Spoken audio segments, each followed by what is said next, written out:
এতিয়া তুমি দেখুৱাবা ঘড়ীটোত 10টা বাজিছে 10 বাজিছে 10 বাজিলে ক'ত দিব লাগিব দিয়া কাটাডাল দিয়া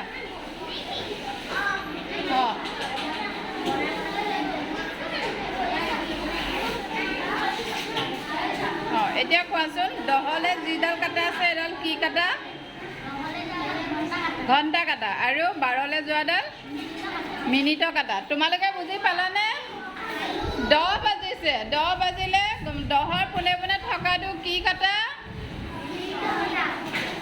10 বাজিছে এতিয়া 10ৰ পোনে পোনে যিডাল কাটা আছে এডাল কি কাটা কোনে ক'ব ঘণ্টা কাটা আৰু 12 পোনে পোনে থকাডাল মিনিটৰ কাটা আৰু তোমালোকে ক'বলৈ যে ভয় কৰিছা এই ভয় কৰা মানে তোমালোকে বুজাটো খেলি মেলি হৈ আছে যদি কওঁ 8টা বাজিছে এতিয়া কেইটা বাজিলে 8টা বাজিলেই সেইবুলি কওঁ নহয় হয়নে নহয় তেতিয়া কি হ'ব ঘণ্টা কাটাডাল 8ত থাকিব আৰু মিনিটৰ কাটাডাল ক'ত থাকিব 12ত থাকিব পাহৰি নাথাকিবা দেই